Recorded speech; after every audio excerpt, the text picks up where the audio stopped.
Hello, പുതിയൊരു വീഡിയോയിലേക്ക് സ്വാഗതം. മൾട്ടിപ്പിൾ ഇന്റഗ്രൽസിന്റെ പാർട്ട് 5 വീഡിയോ ആണിത്. അപ്പൊ കഴിഞ്ഞ വീഡിയോസ് ഒന്നും കാണാത്തവര് ലിങ്ക് ഞാൻ താഴെ ഡിസ്ക്രിപ്ഷൻ ബോക്സിൽ കൊടുത്തിട്ടുണ്ട്. പാർട്ട് 1 മുതൽ 4 വരെ കണ്ടതിന് ശേഷം മാത്രം എന്ത് ചെയ്യുക, ഈ ഒരു വീഡിയോ കാണാം. ഇതുവരെ നമ്മൾ ഇന്റഗ്രേഷൻ ചെയ്തിരുന്നത് ഒരു റെക്ടാങ്കിൾ റീജിയനെ കൺസിഡർ ചെയ്തിട്ട് അതിന്റെ ഇടയിൽ വോളിയം കണ്ടുപിടിക്കുക, അല്ലെങ്കിൽ അത് വെച്ചിട്ടായിരുന്നു ആ ആർ എന്ന റീജിയൻ നമ്മളെ കൺസിഡർ ചെയ്യുന്ന എന്തായിട്ടായിരുന്നു, ഒരു പെർഫെക്റ്റ് ആയിട്ടുള്ള റെക്ടാങ്കിൾ ആയിട്ടായിരുന്നു നമ്മൾ കൺസിഡർ ചെയ്തിരുന്നത്. പക്ഷെ ഇനി നമ്മൾ എന്ത് ചെയ്യണം, എല്ലാ സമയത്തും ഇന്റഗ്രേറ്റ് ചെയ്യാൻ റെക്ടാങ്കുലർ റീജിയൻസ് വന്നോളണമെന്നില്ല. പല ഷേപ്പിലുള്ള റീജിയൻസ് നമുക്ക് വരാം. ഇവിടെ നമ്മൾ എന്താണ് ഇപ്പൊ കൺസിഡർ ചെയ്യാൻ പോകുന്നത്, നോൺ റെക്ടാങ്കിളിനെ കുറിച്ചാണ് പറയാൻ പോകുന്നത്. അതായത് നോൺ റെക്ടാങ്കിൾസിന്റെ ഇന്റഗ്രേഷൻ. ഓക്കെ, അപ്പൊ ഹെഡിങ് ഇങ്ങനെ കൊടുത്താൽ മതി: iterated integrals over non rectangular region. റെക്ടാങ്കിളുകൾ അല്ലാത്ത റീജിയൻസിന്റെ ഇന്റഗ്രലുകളാണ് നമ്മൾ കണ്ടുപിടിക്കാൻ പോകുന്നത്. ഇപ്പൊ നമ്മൾ നമ്മൾ ഇന്റഗ്രേഷൻ ഒന്നുകൂടി ആക്യുറേറ്റ് ആയിട്ടുള്ള വാല്യൂസ് കിട്ടാൻ പോവാണ്. ഓക്കെ, അപ്പൊ നമ്മൾ എന്ത് ചെയ്യണം, രണ്ട് കാര്യങ്ങളാണ് ഇവിടെ പഠിക്കാനുള്ളത്. ഓക്കെ, കൺസെപ്റ്റ് തിയറി ആയിട്ട് രണ്ട് കാര്യങ്ങൾ പഠിക്കാനുള്ളത്. ഒന്ന് എക്സ് സിമ്പിൾ റീജിയൻ എന്താന്നുള്ളതും, രണ്ടാമതായിട്ട് വൈ സിമ്പിൾ റീജിയൻ എന്താന്നുള്ളതും. ആ കാര്യം മനസ്സിലാക്കി കഴിഞ്ഞാൽ പിന്നെ ഇതിന്റെ ഒരു ഫുഡ്നെസ് തിയറി കൂടി അപ്ലൈ ചെയ്യാണ്ട്, അതും അപ്ലൈ ചെയ്ത് കഴിഞ്ഞാൽ നമുക്ക് ഈ ഒരു ഭാഗത്ത് വരുന്ന, അതായത് റെക്ടാങ്കിളുകളല്ലാത്ത നോൺ റെക്ടാങ്കിളുകളായിട്ടുള്ള ഷേപ്പുകളുടെ ഇന്റഗ്രൽ കണ്ടുപിടിക്കാണ് നമ്മൾ ചെയ്യാൻ പോകുന്നത്. അല്ലെങ്കിൽ അങ്ങനെ ചെയ്യാൻ നമ്മൾ പഠിക്കും. ഓക്കെ, ഇനി നമ്മൾ എന്ത് ചെയ്യുക, ഫസ്റ്റ് ഈ ഒരു ഡെഫിനിഷൻ ഒന്ന് വായിച്ചിട്ട് നോട്ടുകൾ എഴുതിയിരിക്കുക കേട്ടോ. ഞാൻ വായിച്ചുതരാം. A plane region R is said to be a y simple region if it is lies between two functions of x, that is r equal to x comma y, such that a less than or equal to x less than or equal to b, comma g1 of x less than or equal to y less than or equal to g2 of x, where g1 and g2 are continuous functions. Okay, ഈ ഒരു definition എഴുതിയതിനു ശേഷം ഇതൊന്ന് എന്താണ് പറഞ്ഞത് ഞാൻ പറഞ്ഞുതരാം. A plane region R, അതായത് ഒരു പ്ലെയിൻ ആയിട്ടുള്ള റീജിയൻ ഉണ്ട് ആർ. റെക്ടാങ്കിൾ അല്ല, ഒരു റീജിയൻ മാത്രം.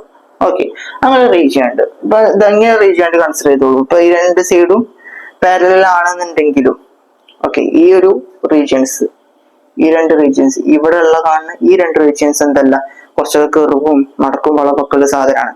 ഓക്കെ, അപ്പൊ അതെന്തല്ല, റെക്ടാങ്കിൾ അല്ല. അപ്പൊ ഇതാണ് നമ്മൾ ആർ എന്ന് പറയുന്ന റീജിയൻ എന്നാക്കി കൺസിഡർ ചെയ്ത് കഴിഞ്ഞാൽ ഇതൊരു പ്ലെയിൻ ആണല്ലോ. ഓക്കെ, അതുകൊണ്ടാണ് എ പ്ലെയിൻ റീജിയൻ എന്ന് പറഞ്ഞത്. ഇനി വൈ സിമ്പിൾ റീജിയൻ, ഇതിനൊരു വൈ സിമ്പിൾ റീജിയൻ ആണെന്ന് പറയണമെങ്കിൽ എന്താ കണ്ടീഷന്, if it is lies between two functions of x, എക്സിന്റെ രണ്ട് ഫംഗ്ഷനുകളുടെ ഇടയിൽ എന്തായിരിക്കണം, അത് വരണം. ടു ഫങ്ഷൻസ് ഓഫ് എക്സ് പറയുമ്പോൾ ഇതാണ് g1 ഓഫ് എക്സും g2 ഓഫ് എക്സും. ഈ ഒരു ഭാഗം ഉണ്ടല്ലോ, അത് g1 ഓഫ് എക്സ് എന്നാണ് ആ ഒരു ഫംഗ്ഷന്റെ പേര്. അതേപോലെ തന്നെ വേറൊരു ഫംഗ്ഷൻ ഉണ്ട് g2 ഓഫ് എക്സ്, അതെന്താണ്, വേറൊരു ഫംഗ്ഷൻ ആണ്. ഈ രണ്ട് ഫംഗ്ഷന്റെ ഇടയിൽ എന്ത് വരണം, ഈ ഒരു റീജിയൻ വരണം. ഓക്കെ, ദാറ്റ് ഈസ്, അതായത് x comma y such that, രണ്ട് പുള്ളിട്ട് കഴിഞ്ഞാലും മുകളിലോട്ട് രണ്ട് പുള്ളിട്ട് കഴിഞ്ഞാൽ സച്ച് ദാറ്റ് എന്നാ വായിക്കുക. A less than or equal to x less than or equal to b. എക്സിന്റെ വാല്യൂകൾ ഇവിടെ ആണല്ലോ എക്സിന്റെ വാല്യൂകൾ ഉണ്ടാകുക, അത് എപ്പോഴും എന്തായിരിക്കണം, ആന്റിയും ബിന്റെ ഇടയിലായിരിക്കണം, അല്ലെങ്കിൽ എ മുതൽ ബി വരെ ആയിരിക്കണം. ഈ എ മുതൽ ബി വരെ ആയിരിക്കണം ഈ ഒരു വാല്യൂസ് വരുന്നിരിക്കുക. അതേപോലെ തന്നെ g1 of x less than or equal to y less than or equal to g2 of x. g1 of എക്സിന്റെയും g2 ഓഫ് എക്സിന്റെയും, ഇതാണല്ലോ g1 ഓഫ് എക്സ്, ഇത് g2 ഓഫ് എക്സ്. അതിന്റെ രണ്ടിന്റെ ഇടയിലായിരിക്കണം എന്ത്, വൈന്റെ വാല്യൂകൾ വരേണ്ടത്. അതുകൊണ്ടാണ് വൈ ഇതിന്റെ ഇടയിൽ വെച്ചത്. Okay, where g1 and g2 are continuous functions on a comma b. ഈ ആന്റിയും ബിന്റെയും ഇടയിലുള്ള കണ്ടിന്യൂസ് ഫംഗ്ഷൻ ആയിരിക്കണം എന്ത്, g1 ഓഫ് എക്സും g2 ഓഫ് എക്സും. ഇടയ്ക്ക് വെച്ചിട്ട് കട്ട് വന്നു കഴിഞ്ഞാൽ, അല്ലെങ്കിൽ നമ്മൾ കണ്ടിന്യൂസ് ഫംഗ്ഷൻസ് എന്നാൽ നമ്മൾ ഫംഗ്ഷൻ ഇങ്ങനെ വരയ്ക്കുമ്പോൾ അതിൽ കൈ എടുക്കാതെ ആ ഫംഗ്ഷനെ വരച്ച് പൂർത്തിയാക്കാൻ പറ്റണം. അങ്ങനെ ഫംഗ്ഷൻസ് ആണ് കണ്ടിന്യൂസ് ഫംഗ്ഷൻസ് എന്ന് പറയാം. ഓക്കെ, അത് നിങ്ങൾ പ്ലസ് ടു തന്നെ പഠിക്കണം തന്നെയാണ്. ഈ ഒരു ഫംഗ്ഷൻ എന്താണ്, കണ്ടിന്യൂസ് ഫംഗ്ഷൻ ആണ്. അങ്ങനെയാണെങ്കിൽ മാത്രമേ ഇതിനെന്ത് ചെയ്യാൻ പറ്റുള്ളൂ, നമുക്ക് ഈ ഒരു കാര്യം അപ്ലൈ ചെയ്യാൻ പറ്റുള്ളൂ. ഇനി ഇതിപ്പോ എന്തിനെ കുറിച്ചാണ് പറഞ്ഞത്, വൈ സിമ്പിൾ റീജിയനെ കുറിച്ചാണ് പറഞ്ഞത്. ഇനി നമുക്ക് നേരെ അതിന്റെ ഓപ്പോസിറ്റ് എന്താണ്, എക്സ് സിമ്പിൾ റീജിയൻ എന്നാണ് പറയാൻ പോകുന്നത്. നേരത്തെ അതേപോലെ തന്നെ എ പ്ലെയിൻ റീജിയൻ ആർ, ഇതാണല്ലോ ആർ പറഞ്ഞ region, is said to be x simple region. അത് x simple region ആണ് പറയണമെങ്കിൽ if it is lies between two functions of y, വൈന്റെ രണ്ട് ഫംഗ്ഷൻ ആണ് എന്ത്, h1 ഓഫ് വൈയും h2 ഓഫ് വൈയും. അതിന്റെ ഇടയിലായിരിക്കണം എന്ത്, ഈ ഒരു എക്സിന്റെ വാല്യൂ കാണേണ്ടത്. Okay, if it is lies between two functions of y, that is i e എന്നാണ് ഇവിടെ ഇതിൽ, that is നമ്മൾ i e എന്ന് പറഞ്ഞിട്ടാണ് സൂചിപ്പിക്കല്, r equal to x, y such that c less than or equal to y less than or equal to d. അതായത് ഇതിന്റെ y value c ന്റെയും d ന്റെയും ഇടയിലാണ് വരേണ്ടത്, അല്ലെങ്കിൽ c മുതൽ d വരെ less than or equal to ഉണ്ട്. അപ്പൊ c യും d യും എന്ത് ചെയ്യും, അതിൽ ഉൾപ്പെടും. അപ്പൊ c മുതൽ d വരെ, ഇടയിലല്ല, c മുതൽ d വരെയുള്ള ആ ഒരു ഭാഗത്താണ് എന്ത് വരേണ്ടത്, ഈ ഒരു y വരേണ്ടത്. അതേപോലെ x ഓടെ വരേണ്ടത് h1 ഓഫ് y ന്റെയും h2 ഓഫ് y ന്റെയും ഇടയിലാണ്. ഇതാണ് h1 ഓഫ് y, ഇത് h2 ഓഫ് y. അതിന്റെ ഇടയിലാണല്ലോ ഈ x കിടക്കുന്നത് അല്ലെ, ഒരു റീജിയൻ കൺസിഡർ ചെയ്തത്. അങ്ങനെയുള്ള റീജിയൻ ആണ് നമ്മൾ പരിഗണിച്ചത്. Okay, where h1 and h2 are continuous functions. ഈ h1 ഓഫ് y യും, അതായത് ഈ ഫംഗ്ഷനും ഈ ഒരു ഫംഗ്ഷൻ എന്താണ്, കണ്ടിന്യൂസ് ആണ്. ഓക്കെ, അപ്പൊ ആ ഒരു റീജിയൻ ഇപ്പൊ നമ്മുടെ പറഞ്ഞത് ത്രൂ എന്താണ് എക്സ് സിമ്പിൾ റീജിയൻ, എന്താണ് വൈ സിമ്പിൾ റീജിയൻ, ആ കൺസെപ്റ്റ് മനസ്സിലാക്കുക. ഇത് വെച്ചിട്ടാണ് നമുക്ക് എന്ത് ചെയ്യാനുള്ളത്, പ്രോബ്ലം ചെയ്യാനുള്ളത്. ഇനി ഈ ഒരു ഭാഗത്ത് എങ്ങനെയാണ് ഫുബിനീസ് തിയറം വരുന്നത് എന്ന് പറഞ്ഞുതരാം. ഓക്കെ, അടുത്ത ഈ ഒരു ഹെഡിങ് കൊടുത്തോളി, Fubini's theorem for general regions. അപ്പോ റെക്ടാങ്കിൾ ആണെങ്കിലും റെക്ടാങ്കിൾ അല്ലെങ്കിലും, അതായത് ജനറൽ കേസ്, ഈ ഒരു ഭാഗത്ത് എങ്ങനെയാണ് ഫുബിനീസ് തിയറം വരുന്നത് എന്നാണ് പറയുന്നത്. അപ്പൊ അത് ഈ ജനറൽ കേസിൽ രണ്ട് കാര്യങ്ങൾ വരുള്ളൂ, ഒന്നെങ്കിൽ വൈ സിമ്പിൾ റീജിയൻ അല്ലെങ്കിൽ എക്സ് സിമ്പിൾ റീജിയൻ, അല്ലെങ്കിൽ രണ്ടും മിക്സ് ചെയ്തത്, അങ്ങനെ വരുള്ളൂ. അപ്പൊ നമ്മൾ എന്ത് ചെയ്യണം, ജസ്റ്റ് ഇപ്പൊ എക്സ് സിമ്പിൾ റീജിയൻ എന്താണ്, വൈ സിമ്പിൾ റീജിയൻ എന്താണെന്ന് പറഞ്ഞു. ഇനി ഐമേൽ എങ്ങനെയാണ് ഫുബിനീസ് തിയറം അപ്ലൈ ചെയ്യുന്നതാണ് ഇനി പറയാൻ പോകുന്നത്. ഓക്കെ, അപ്പൊ ഹെഡിങ്ങിന് കൊടുത്താൽ മതി, ഫുബിനീസ് തിയറം ഫോർ ജനറൽ റീജിയൻ. ഏത് റീജിയൻ ആയാലും നമുക്ക് എന്ത് ചെയ്യാൻ പറ്റും, ഈ ഒരു ഫുബിനീസ് തിയറം അപ്ലൈ ചെയ്യാൻ പറ്റും. Okay, for y simple region, നമുക്ക് തന്ന റീജിയൻ വൈ സിമ്പിൾ റീജിയൻ ആണെന്ന് വിചാരിച്ചു. വൈ സിമ്പിൾ റീജിയൻ എന്താണെന്ന് ഞാൻ പറഞ്ഞല്ലോ, വൈ സിമ്പിൾ റീജിയൻ ആണെന്ന് വിചാരിച്ചു.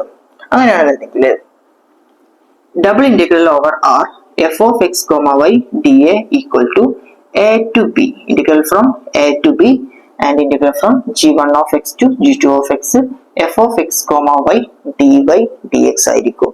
നിങ്ങൾ ഇവിടെ ഒരു കാര്യം മാത്രം ശ്രദ്ധിച്ചാൽ മതി, അതായത് കോൺസ്റ്റന്റ് ടേമുകൾ. ഇതിൽ രണ്ട് ശ്രദ്ധിക്കാനുള്ള കാര്യമാണ് കേട്ടോ. അപ്പം ഫസ്റ്റ് ഇതിനെ പറഞ്ഞുതരാം. കോൺസ്റ്റന്റ് ടേമുകൾ എപ്പോഴും എന്തായിരിക്കണം, പുറത്തായിരിക്കണം വരേണ്ടത്. എയും ബിയും കോൺസ്റ്റന്റ് ആണല്ലോ. നമ്മൾ നേരത്തെ എന്ത് ചെയ്തു, ഇങ്ങനെ ഒരു ഗ്രാഫ് വരച്ചു അല്ലെ, എക്സ് ആക്സിസ്, അതേപോലെ തന്നെ ഇതെന്താണ് വൈ ആക്സിസ്. നമ്മൾ എന്താണ് വരച്ചത്, വൈ സിമ്പിൾ റീജിയൻ ആണെന്നുണ്ടെങ്കിൽ എങ്ങനെയായിരിക്കും ഉണ്ടാവുക, ഇങ്ങനെയാണ് ഉണ്ടാവുക അല്ലെ. ഇവിടെ എന്താണ് g1 ഓഫ് എക്സ് കൊടുത്തു, മുകളിലായിട്ട് g2 ഓഫ് എക്സ് കൊടുത്തു. ഇവിടെയുള്ള ഈ എയും ബിയും ഞാൻ പറഞ്ഞു കോൺസ്റ്റന്റ് ആണ് എന്നുള്ളത്. ആ എയും ബിയും ആണ് ഇവിടെ കാണുന്നത്. എയും ബിയും എന്താണ്, കോൺസ്റ്റന്റ് ആണ്. അത് രണ്ട് ഒറ്റൊരു ലൈനാണ്. കോൺസ്റ്റന്റ് ഫങ്ഷൻസ് എന്താണെന്ന് നിങ്ങൾക്ക് അറിയാലോ. അപ്പൊ എന്താണ്, രണ്ടും എന്താണ്, കോൺസ്റ്റന്റ് ആണ്. എ മുതൽ ബി വരെ അത് എപ്പോഴും എന്തായിരിക്കണം, ഈ ഇന്റഗ്രലിന്റെ പുറത്തായിരിക്കണം. With respect to d x കൊണ്ടാണ് ഈ കോൺസ്റ്റന്റ് ടേമുകൾ എന്ത് ചെയ്തത്, with respect to d x, അതായത് ഈ ഒരു എക്സ്, ആ ഡി എക്സിനെ കൊണ്ടാണ് നമ്മൾ എന്ത് ചെയ്യേണ്ടത്, ഇതിനെ ഇന്റഗ്രേറ്റ് ചെയ്യേണ്ടത്, പുറത്തുള്ളതിനെ. ഇനി ഉള്ളിലുള്ളതിനെ നോക്കിയാണ് integral g1 of X to g2 of x, അതായത് g1 ഓഫ് എക്സ് മുതൽ g2 ഓഫ് എക്സ് വരെ f of X comma Y d വൈനെ കൊണ്ടാണ് എന്ത് ചെയ്യേണ്ടത്, ഇന്റഗ്രേറ്റ് ചെയ്യേണ്ടത്. ഇതിന്റെ കേസിൽ മാത്രം വൈ സിമ്പിൾ റീജിയൻ ആണെങ്കിൽ മാത്രം. ഇതിന് നേരെ ഓപ്പോസിറ്റ് ആണ് X simple region. Okay, X simple region ആകുമ്പോൾ എന്താണ്, double integral over F of X comma Y D A equal to integral C to D. C to D വരുമ്പോൾ നമ്മൾ ഒന്നുകൂടി ഗ്രാഫ് ഇവിടെ വെച്ച് കാണിച്ചു തരാം. ഇതെന്താണ്, ഇത് എക്സ് ആക്സിസും അതേപോലെ തന്നെ വൈ ആക്സിസും ആണ്. അപ്പൊ ഇതിന്റെ കോൺസ്റ്റന്റ് ടേമുകൾ എന്താണ്, സി മുതൽ ഡി വരെ പറഞ്ഞു. അപ്പൊ ഇവിടെ സിയും ഇവിടെ ഡിയും ആയി കഴിഞ്ഞാൽ ഇതുണ്ടോ, സ്ട്രെയിറ്റ് ആയിട്ടുള്ള ലൈനാണ് സി മുതൽ ഡി വരെ. അതെന്ത് ആക്സിസുകളാണ്, വൈ ആക്സിസുകളാണ്. അതുകൊണ്ട് d y with respect to d വൈനെ കൊണ്ടാണ് എന്ത് ചെയ്തത്, ഇന്റഗ്രേറ്റ് ചെയ്തത്. അതേപോലെ തന്നെ ഇനി ഇങ്ങനെ വരച്ചു കഴിഞ്ഞത് എന്താണ്, വേരി ചെയ്യുന്ന ആളുകളാണ്. അവ എന്ത് ചെയ്യണം, ഉള്ളിലിട്ടിട്ടാണ് ഇന്റഗ്രേറ്റ് ചെയ്യേണ്ടത്. ഇതാണ് എക്സ് സിമ്പിൾ റീജിയനും വൈ സിമ്പിൾ റീജിയത്തിന്റെയും ഫുബിനീസ് തിയറം തമ്മിലുള്ള വ്യത്യാസം. അപ്പൊ ഈ കാര്യങ്ങൾ മനസ്സിലാക്കിക്കുക. പ്രോബ്ലം ചെയ്യണമെന്നുണ്ടെങ്കിൽ ഈ ഒരു തിയറി മനസ്സിലാക്കൽ മസ്റ്റ് ആണ്. ഇത് വെച്ചിട്ടുള്ള പ്രോബ്ലം ആയിട്ട് അടുത്ത വീഡിയോ ആയിട്ട് വരാം. Thank you.